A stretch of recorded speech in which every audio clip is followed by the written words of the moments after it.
Nah kebetulan terus terang aja ada dua, termasuk dekat juga aku sama hakim MK ini.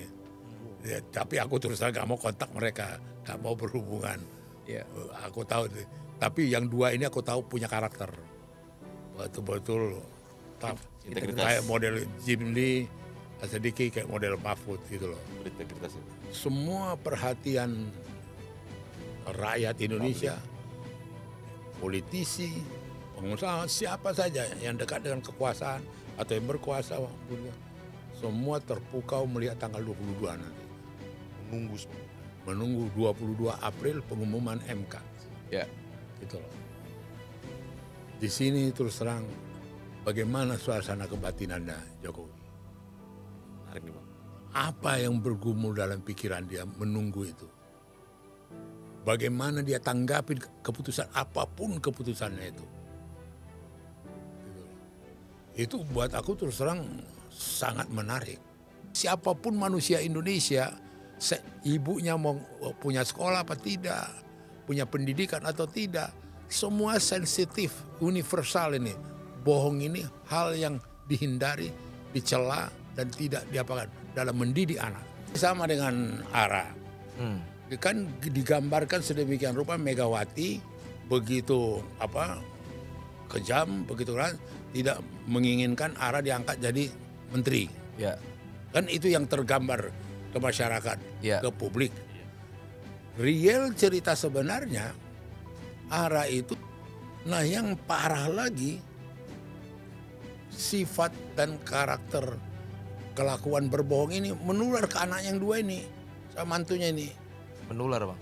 Jadi waktu pun sama Hasto manggil dia, Bang. Gibran, itu baru 2 minggu mau dinyatakan resmi dia sebagai wapres, Ya. dia ngomong bahwa dia tetap setia dengan PDI Perjuangan. Tidak ada terpikir menjadi wapresnya Prabowo. Bohong lagi.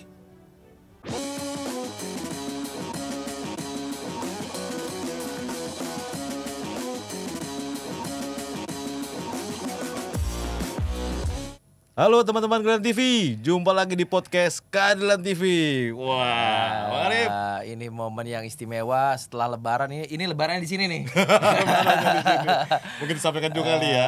Iya. Minal aidin wal faizin, mohon maaf lahir dan batin. Kami dari staf dan seluruh pimpinan redaksi Keadilan TV mengucapkan selamat Idul Fitri 1445 Hijriah. Iya. Mohon dimaafkan kalau udah bikin kesal selama ini. Iya. Jadi meskipun lagi momen-momen panas di MK nih, tapi kita harus maaf-maafan. Sebenarnya sih nggak panas Bang. Oh iya. Lagi masa damai juga nih. Lagi masa-masa tenang nih. Tapi kita menjelang- belum ketemu sama Iya. ini tontonan Bu Mega ketemu dengan Pak Jokowi Lebaran ini, belum ada nih. Kapan tuh kira-kira ya? Oh nggak tahu. Oke. Jadi kita sedang ini Bang, sedang bersama toko yang dicari seluruh media ini. Udah malang melintang, nggak tahu kemana selama 2 bulan ya kan? Siap, sang senior. Iya, kita semua pada buka puasa kan melalui bansos kan. Iya. Ini malah puasa. Puasa podcast. Puasa podcast, puasa di TV dan sebagainya. Oke, langsung saja sedang bersama kita Bang Panda Nababan. Halo Bang. Halo, Opung Panda, Bang Panda is back. Is back. Banyak banget Bang yang komen-komen, Bang Panda kemana Bang katanya? saya terus terang aja puasa. Puasa Bang. Dengan segala keprihatinan Hmm. dalam pengalaman politik, Ya. pengalaman berbangsa bernegara, betul-betul bukan galau aja, artinya perlu perenungan. Berkontemplasi. Iya, perlu perenungan. Itu aja. Perundungan yang Karena begini, kalau saya bicara politik pada periode itu yang nyerang Jokowi udah inflasi. Inflasi. Ya. baik. Rias Rasid, Dede Indrayana, siapa dari Budayawan. budayawan, inflasi bukan main gitu lah. Ya. Baik Bang. Itu betul-betul keajaiban gitu loh dalam pemahaman saya. Baik. Ada para mereka yang kalau istilahnya Rendra, mereka berumah di atas angin gitu loh. Ya. Iya kan? Ya. Sang begawan. Iya, Mereka yang berubah di atas angin turun dan untuk mengingatkan gitu loh. Gitu aja. Jadi selama 2 bulan nih banyak berkontemplasi Bang, diam ya, merenung. Iya, Tapi menarik Bang Arif, perlu kita dalam lagi. Iya. Polisi senior Bang Pandan Nababan. Perundungan apa aja sih Bang? Jadi begini ya, saya pikir langsung aja fokus. Di luar pemahaman saya, di luar pengertian saya, di luar nalar saya, di periode-periode terakhir Jokowi ini, kenapa mesti dia topang dengan kebohongan? Inflasi kebohongan dia. Ganjar, dukung Ganjar, calon presiden, menghadapi tantangan Ganjar. Bohong besar. Bohong itu Bang. Lah bohong, ternyata dia tidak Ganjar. Apalagi Bang?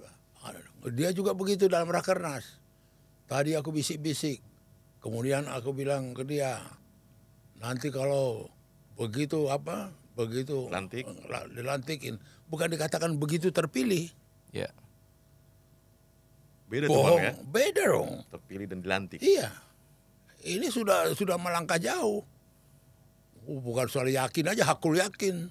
Artinya dengan narasi itu Pak Jokowi ingin memastikan bahwa saya dukung Ganjar dan saya pastikan Ganjar ini dilantik. Iya. Dapat full support dari Iya. saya Jokowi kala itu. Dan itu bohong. Banyak lagi hubungan. Oh masa baru 2 tahun pengalaman, belum pengalaman. Masa Wali kota Gibran ya Bang, pasti Bang. iya. Terus siapa yang jadi wapres. Nah yang parah lagi, sifat dan karakter kelakuan berbohong ini menular ke anak yang 2 ini, sama mantunya ini. Menular Bang. Jadi Waktu pun sama Hasto manggil dia, Bang. Gibran, itu baru 2 minggu mau dinyatakan resmi dia sebagai wapres. Ya.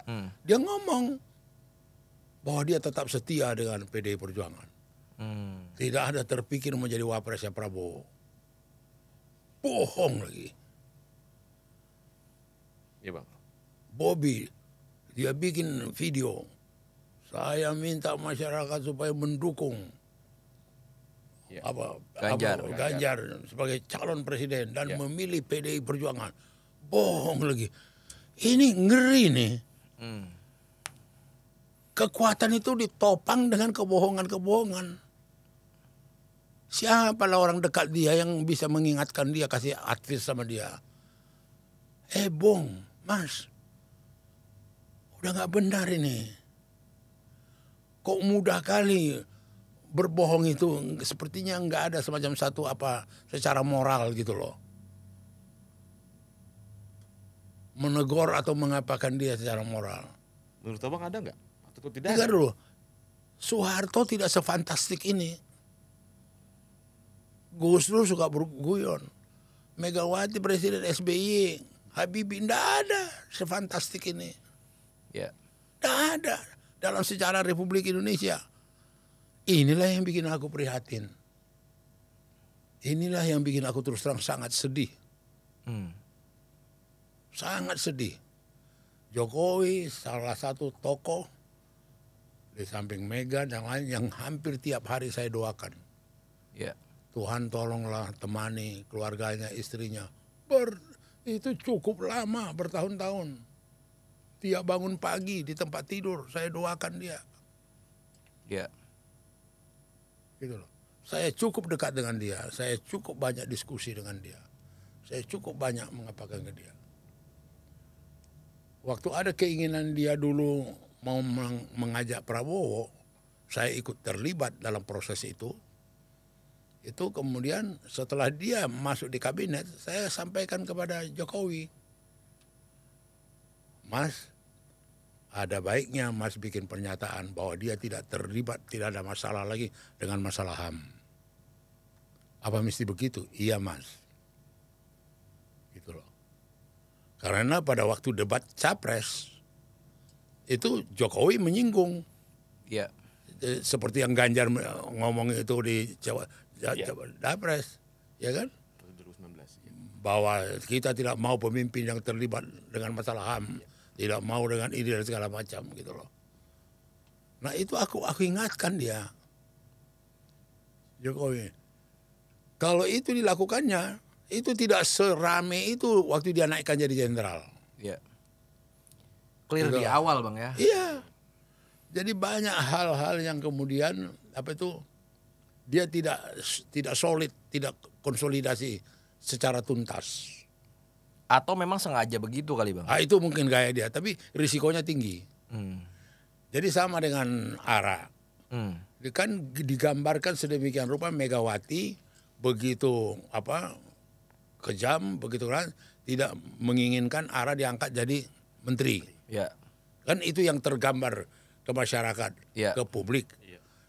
Real cerita sebenarnya ARA itu tidak disenangi oleh Taufik almarhum dan kemudian oleh Megawati dan karena dia pernah mengkritik dalam satu rapat rakernas, rapat kerja di Lenteng Agung.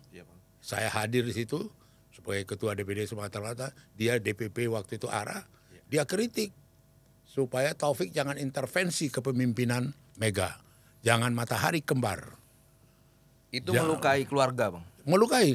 Malamnya saya ditelepon Puan Maharani. Ya. Om, kok Bapak dihina-hina sama ARA kok Om diam?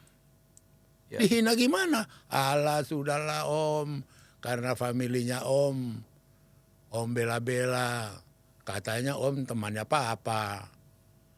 Kok dihina? Dan waktu itu dianggap ARA menghina Taufik.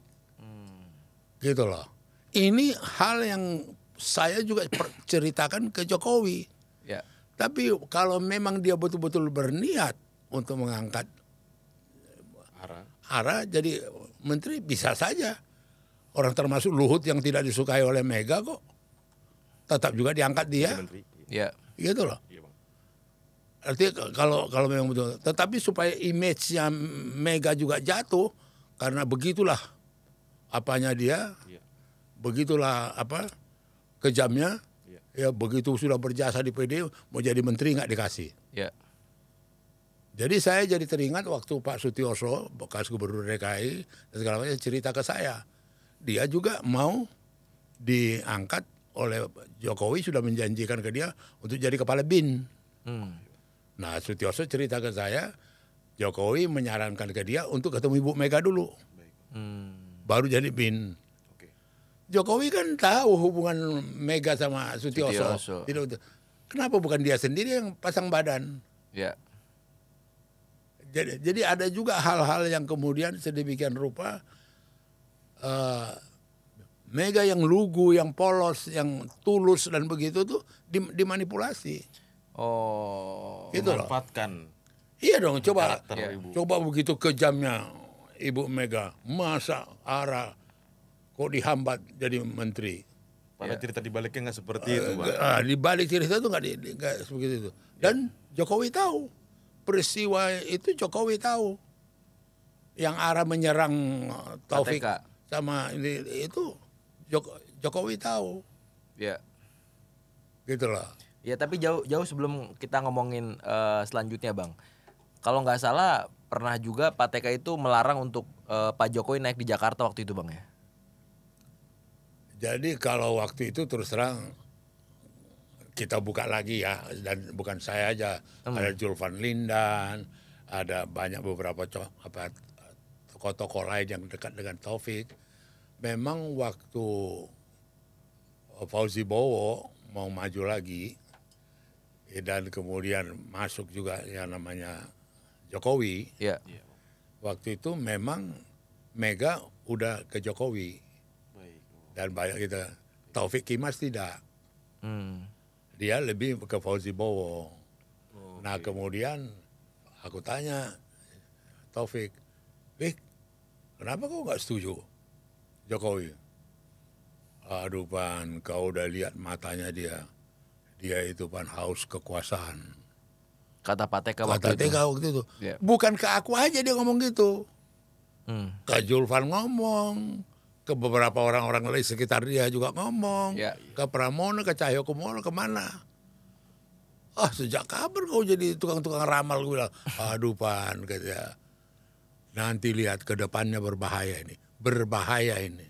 Kata Pak TK waktu TK. 2012. Iya, dia katakan. Dan konon ini Bang katanya Dia meninggal 2013. Iya. Konon sampai akhirnya dijemput untuk mencoblos itu sampai dibujuk sebagai kayak karena image kan. Iya. Masa Pak TK nggak mau milih gitu waktu itu. Jadi apa itu? Jadi saya ingat itu dialog gitu loh. Dan tidak hanya ke saya, Ya. masih ada yang hidup sekarang saksi hidup. Saksi. Dan walaupun sekarang Taufik sudah pergi, gitu loh. Yang omongannya sama dengan yang kuceritakan ini. 12 tahun yang lalu. Bang. Iya. Matanya kau lihat dulu Pan, matanya Jokowi itu. Wah, aku nggak pandai, aku ngeramal-ramal begitu. Bukan gitu Pan. Ini haus kekuasaan ini. Gitu ya. Ya. Berarti cerita ini terkonfirmasi lah abang setuju sama feeling Pak TK kala itu.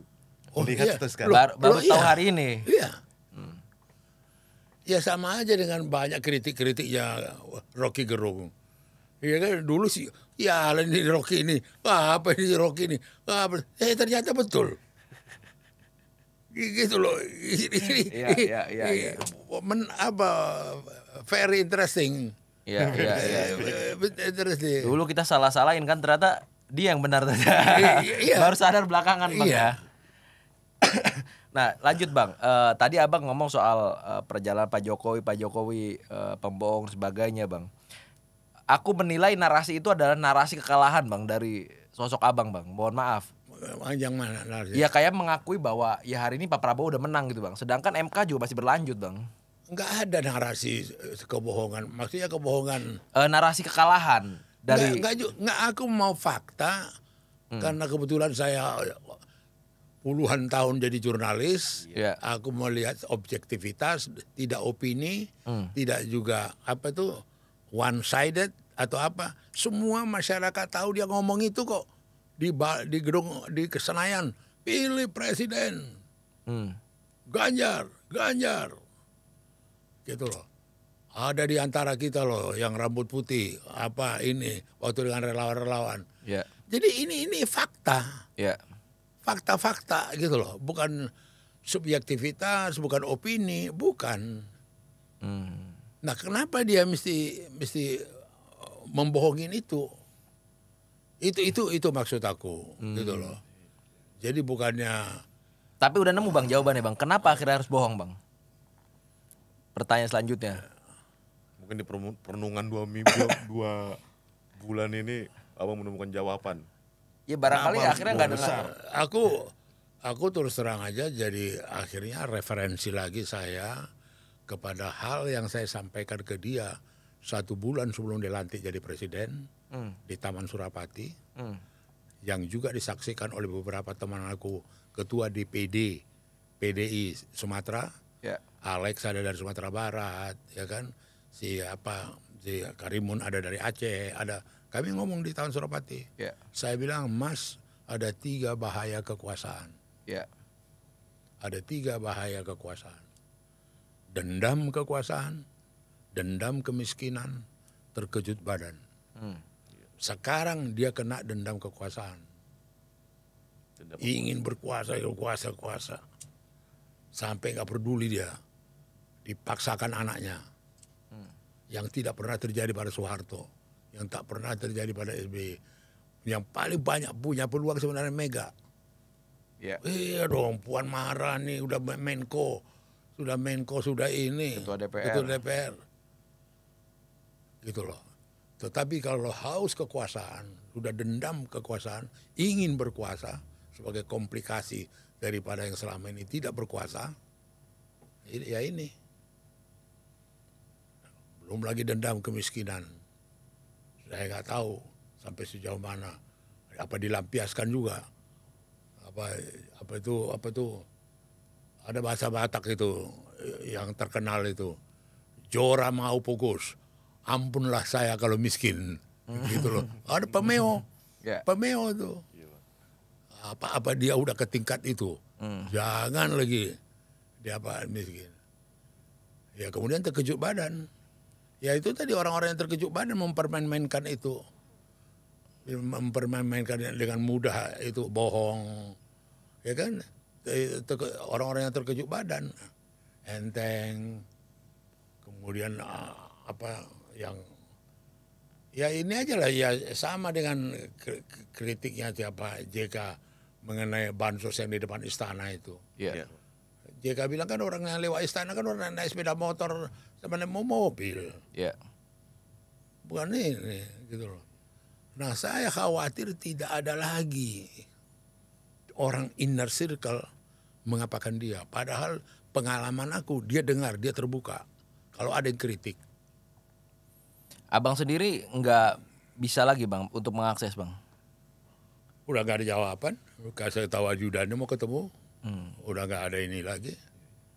Dan dia pastilah dia mana suka lagi dia ketemu sama kita. Karena abang bawa ini kali bang, bawa problematika masyarakat bang ya kan. Tapi terus terang yang saya banggakan secara moral, nggak pernah aku kasih beban dia untuk satu proyek, untuk satu objek yang mencetak uang. Itulah kemewahan ya. Jadi kalau Luhut Panjaitan sampai 2 kali dia kata, "Pana, jangan kau pikir tambah kekayaanku dengan menteriku ini ya." Ngomong gitu Bang. Oh ngomong ke saya, "Oh, jangan kau pikir ini." Jadi pernah laku satu ketika mau bikin studio TV Keadilan, mau bikin studio apa supaya lebih modern, lebih bagus TV Keadilan. Iya. Ketemulah aku sama Luhut, ya kan? Bantulah dulu aku supaya aku bisa, aku butuh modal lah. Iya, Bang. 300-400 juta untuk apa? Oh, kaya kau udah kaya. Oh, ada itu katanya. Nah kebetulan aku sama anakku Putra, Putra Nababan, dia saksi. Oh iya. Putra, bapakmu ini udah kaya nih, gitu. Oh minta bantuan lagi kaya, katanya. Sampai Putra bilang di mobil pulangnya, Papa udah kenal dia nggak? Apa? Enggak, biar kau saksikan. Gitu. Iya. Atau memang dalam pikiran Opung Luhut berpikir siapa yang dekat dengan presiden kaya bang? Iya. Ya mungkin ya. Sama ratakan. Iya, mungkin ya. Padahal kalau usus Bang Panda. Kan Jadi aku sendiri untuk bisnis dia banyak berperan, bantu dia. Iya. Dulu dia minta tolong dengan kredit 100 miliar. Iya. Ya kan, dengan Bank Mandiri. Kemudian dia setengah mati mencari Menteri SDM. Nomor susah setengah mati. Sampai kuatur sedemikian rupa. Ya setengah tipu lah. Iya, makan di restoran Jepang, aku panggil diam-diam Luhut masuk. Baru bicara tambang di Kalimantan. Yang sekarang terkenal bara-bara apa itu. Iya. Berarti Abang sering bantu Luhut melancarkan ya bisnisnya.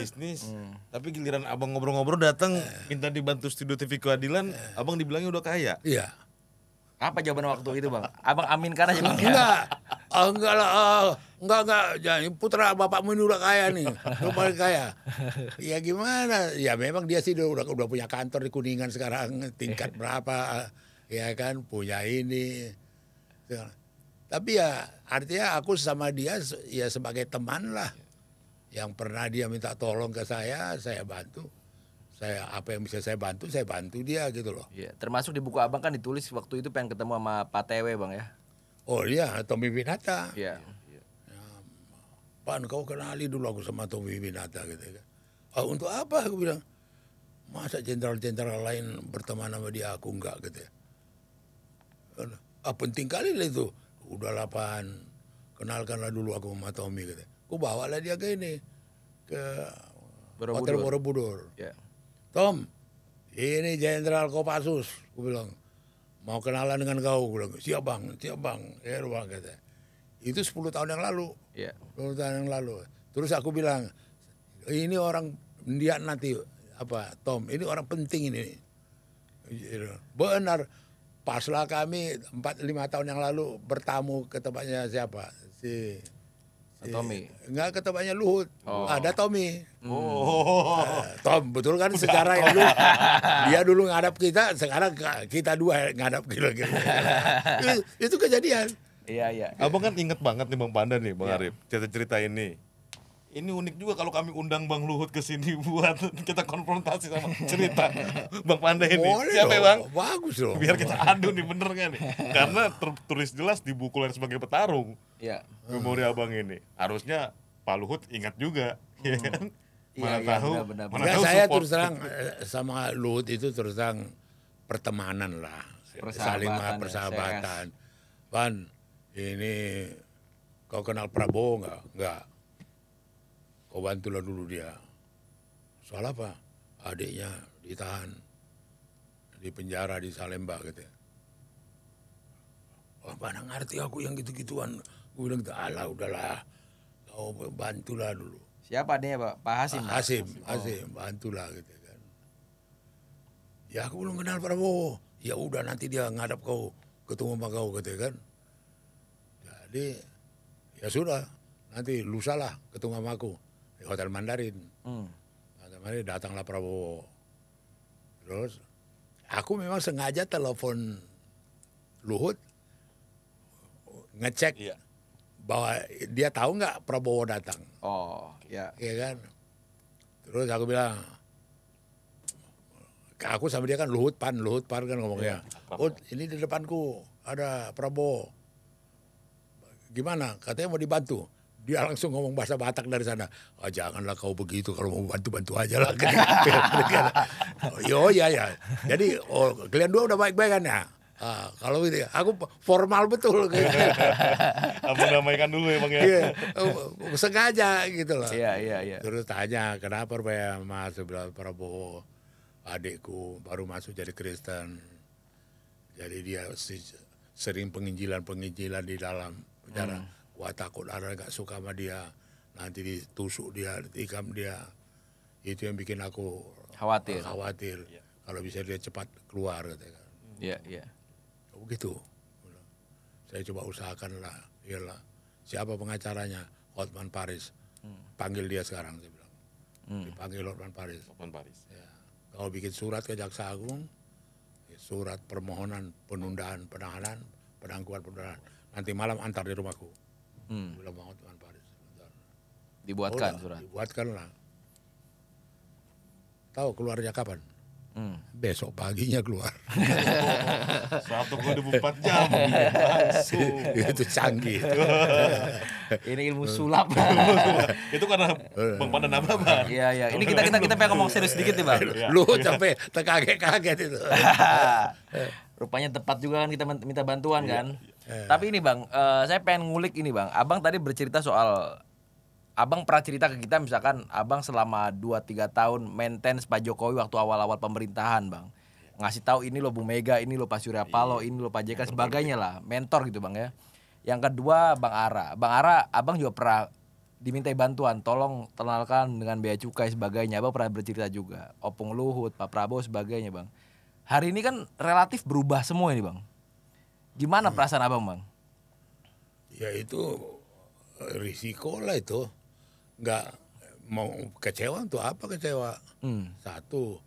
Kedua, karena niat kita dulu tulus dan apa adanya, nggak menjadi beban, nggak menjadi sesuatu yang yang mengecewakan. Enggak, kenapa?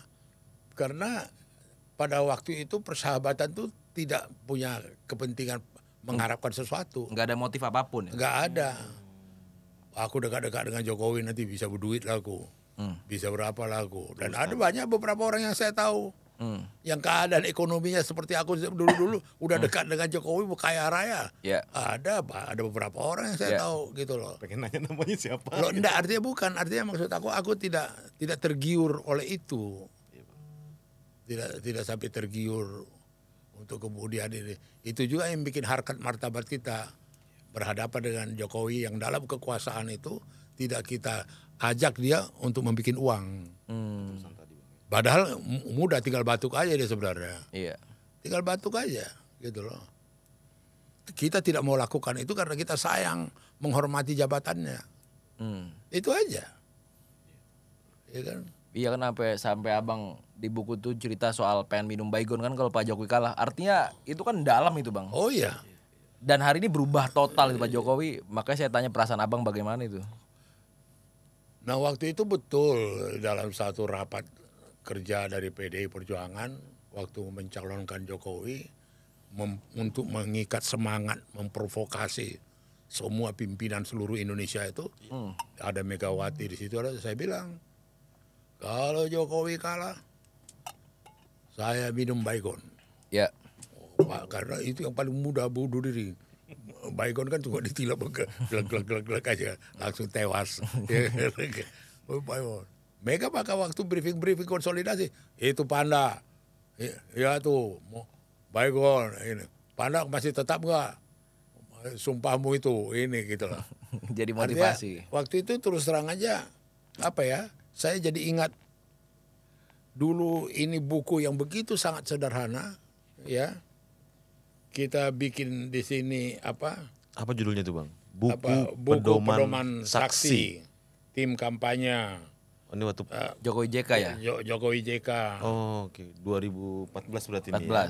2014 di sini 7 alasan memilih Jokowi jadi presiden. Inilah pada waktu itu. Kenapa sih milih presiden? Ya. Kita bikinlah ini. Boleh salah satunya apa itu bang? Alasan waktu itu memilih Pak Jokowi bang? Dia pekerja keras, tegas dan berani. Modal utama yang menjadi kelebihan Jokowi sebagai pemimpin dan mengapa ia kemudian masuk kategori pekerja keras karena Jokowi memiliki latar belakang profesi seorang pengusaha yaitu pengusaha mebel sehingga tidak mengherankan jika cara berpikirnya mengutamakan hal-hal taktis dan strategis. Inilah kecap-kecap kita waktu itu. Ditulis juga soal kesederhanaan Pak Jokowi ditulis bang? Ada. Ada sederhana. Ini berarti periode pertama ya bang ya? Periode pertama. Apa adanya dan bersahaja. Oh. Ya, bersahaja. Gitu loh. Masih relevankah bang buku itu bang hari ini bang? Apa ya? Buku itu? Hah? Melihat Pak Jokowi hari ini masih relevan nggak bang? Udah enggak lagi lah. Udah beda lah. Udah nggak bersahaja rupanya bang. Udah beda lah. Tadi ada yang menarik bang, pertanyaan Bang Arif itu alasan kenapa Pak Jokowi yang abang bilang bohong besar. Ya. Kalau saya jahit-jahit sebelum masa periode pertama yang abang ajarin 3 bahaya kekuasaan, abang setuju dong kalau saya simpulkan kenapa Pak Jokowi sekarang bohong besar ya karena dendam kekuasaan itu bang. Ya. Clear di situ. Jadi gini, semua perhatian rakyat Indonesia, politisi, pengusaha, siapa saja yang dekat dengan kekuasaan atau yang berkuasa, semua terpukau melihat tanggal 22 nanti. Menunggu semua. Menunggu 22 April pengumuman MK. Ya. Gitu loh. Di sini terus terang bagaimana suasana kebatinannya Jokowi. Menarik nih bang. Apa yang bergumul dalam pikiran dia menunggu itu. Bagaimana dia tanggapi keputusan apapun keputusannya itu. Gitu loh. Itu buat aku terus terang sangat menarik. Artinya saya sendiri tidak punya bayangan, tidak punya gambaran. Tidak punya ini gitu loh. Suasana kebatinan Ya, Jokowi. bagaimana suasana kebatinan dia. Aku menjadi tidak kenal dia karena inflasi bohongnya itu. Gitu loh. Jadi nggak firm. Sehingga gampang aku tebak dia. Udah nggak berani lagi ya bang? Nggak berani lagi. Nggak berani. Ya semua dia bisa bohongin kok. Dan yang terus terang aja ya, saya udah pernah juga cerita diskusi sama dia mengenai partai. Ya. Orang-orang yang keluar dari PDI Perjuangan itu ada karma PDI Perjuangan, karma Mega. Kenapa saya katakan karma? Asal keluar secara politis, hancur, masuk laut. Gak jadi apa-apa, hangus. Banyak contoh. Beda dengan Golkar. Golkar keluar jadi Gerindra. Tokohnya keluar jadi Hanura. tokohnya keluar jadi Nasdem. PDI partai ideologis nggak bisa. Ya. Laksamana Soekardi sama Arifin Pandegoro bikin partai masuk laut. Siapa saja, Dimiati, Hartono, siapa aja tokoh-tokoh yang keluar dari partai. Roy Bebeyani semua keluar dari partai. Nol, nggak jadi apa-apa. Ini juga secara politis, ini pun akan dialami oleh Jokowi yang keluar dari PDI Perjuangan. Ini bukan ramalan-ramalan apa loh. Fakta. Ini fakta. Kalau melihat ke belakang. Iya, lihat mereka yang keluar dari PDI Perjuangan itu ini empirik nyata. Orang-orang itu hancur dalam karier politiknya. Ya. Apalagi apa yang dikatakan oleh Jokowi, kalau yang dikatakan Andi itu betul, Andi Wijayanto, lihat nanti Prabowo menang, PSI masuk parlemen, terus PDI nyungsep. PDI nyungsep itu katanya hancur, PDI makin ini. Ya sama dengan apa yang dilakukan ARA, Majalengka, sampai ke basis-basis yang itu. Di situ akan menang, akan kalah. Jarang tokoh-tokoh Golkar kalau keluar menyatakan gitu. Surya Paloh, lihat nanti Golkar akan hancur. Lihat Golkar akan ini. Nggak ada. Oso atau siapa, Prabowo, Gerindra, Wiranto. nggak ada. Mereka partai yang sangat pragmatis. Yang dua ini beda ya Bang ya? Beda. Aku sering bikin jadi contoh dalam pendidikan partai. Saya bikin contoh ini. Contoh. Mereka tuh partai yang bukan ideologis seperti PDI Perjuangan. Keluarlah siapa aja tokoh dari PDI. Lihat dia jadi apa. Oke Bang, kalau Murdayapo, ketua pansus pembuatan undang-undang kewarganegaraan. Posisinya ini ketua pimpinan DPP partai. Strategis kali itu. Kekayaannya berapa T? Masuk laut. Ya. Gak ada game. Kalau misalkan tadi Abang contohin adalah di Golkar Bang, di Golkar Pak Wiranto, Pak Surya Paloh, Pak Prabowo tidak pernah mengatakan bahwa pasca meninggalkan Golkar akan hancur misalkan Bang. Ya. Di PDI sendiri kayak tadi Abang cerita soal Arifin Pandegoro, Laksamana Soekardi pernah nggak mengatakan bahwa kayak tadi Pak Jokowi PDI nyungsep atau bahas-bahas PDI akan hancur? Kalau waktu Arifin Enggak. enggak seperti siapa ini Jokowi. Bahwa mereka itu menjadi oposan daripada Mega. Mereka itu benar-benar hal yang baru menurut Abang. Pak Jokowi dan contoh Pak Jokowi dan Bang Ara, Marwar Sirait ini hal yang benar-benar baru secara terang-terangan. Udah baru dan mengherankan. Dan betul-betul apa di luar nalar saya. Gitu loh. Gak ada itu di tokoh-tokoh politik. Siapalah keluar dari P3? Katakanlah, siapalah keluar dari mana? Dari partai apa? PKB atau apa? Iya. Hancur partai. Tak ada itu. Iya. Tapi kabar terbaru itu Bang dari Habibur Rahman kalau nggak salah ya Gerindra ya. Iya. Itu mengatakan bahwa Pak Prabowo sudah menyiapkan tempat yang terbaik dan yang mulia untuk Ara, Bang Ara. Enggak penting lagi buat kita tuh yang gitu-gituan. Ya artinya kan nggak nyusep ke laut gitu Bang. Bukan, nggak ada. Dalam karier politiknya lihat aja nanti. Bisa dia nggak sehebat waktu dia di PDI Perjuangan. Itu aja. Nggak bisa dikarbit-karbit itu. Dia juga akan mengalami resistensi juga dari internal di dalam. Oh iya dong. Emang pewaris dari mana nih? Tiba-tiba kok jadi istimewa ini? Nggak semudah memberikan tangan ya Bang ya. Ada proses di situ. Ada mudah. Tapi sejarahnya yang keluar dari PDI Perjuangan kaya ya Bang ya? Tambah kaya. Kalau dari segi materi. Iya, Arifin Pandegoro tambah kaya. Murdayapo tambah kaya. Ara tambah kaya. Semua tambah kaya. Kalau apa? Itu untungnya. Tapi kalau di politik nyungsep. Kalau melihat dari fakta-fakta sejarah Bang ya. Iya, ini fakta, ini bukan analisa mau aneh-aneh gitu loh. Aku pernah baca ini Bang, buku Abang yang tipis itu Bang soal partai Bang yang melambangkan moncong putih sebagainya. Abang pernah nggak ngajarin itu Bang atau ngasih tahu lah gitu? Loh, ngajarin. ini saya sampaikan nama Jokowi. Oh, itu ada buku ya Bang? Iya. Mas, kenapa moncong putih dan kenapa mata merah. Gitu loh. Iya, abang ini kan tulis ini. Iya, ini tulisanku tahun 2012. Itu ada Pandana Babat. Iya, aku yang nulis. Mas tahu nggak artinya ini apa? Ini keputusan Kongres loh Mas, saya bilang. Kenapa dikatakan apa? Moncong putih. Mata merah.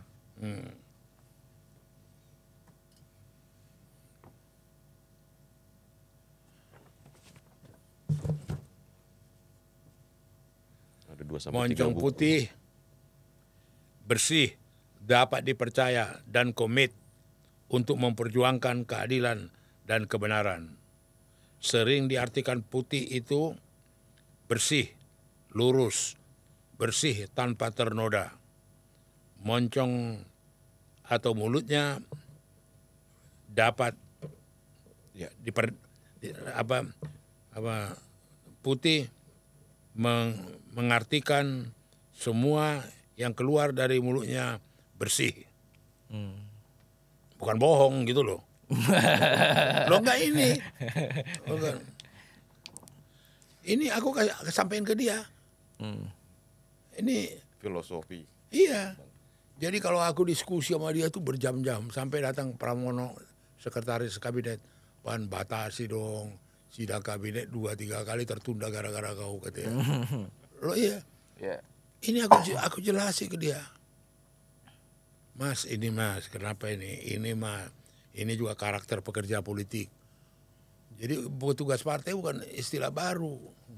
Kalau abang kali itu diskusi sampai berjam-jam dengan Pak Jokowi, berdiskusi soal ini harusnya benar-benar dipahami betul ya bang ya. Loh iya, Harus loh, maka itu periode terakhir ini karena dendam kekuasaan terkaget-kaget aku tahun kedua ini. Tahun periode yang pertama yang 5 tahun itu. Iya, iya. Itu terkaget-kaget aku gitu loh. Abang juga nulis kalau nggak salah soal kuda kan ini bang? Iya. Iya, kuda sawah, kuda balap, kuda sadau kan bang? Karakter pekerja politik. Iya. Nah, ada kuda sawah, ada kuda sadu, ya kan? Ada kuda balap. Iya. Kuda sadu, kuda balap, kuda sawah. Di mana lah Pak Jokowi bang? Hah? Di mana lah posisi Pak Jokowi? Dulu kuda balap. Sekarang bang? Dan sekarang belum tahu lagi cari jejaknya ini. Gimana? Ini saya kasih dia. Saya kasih dia.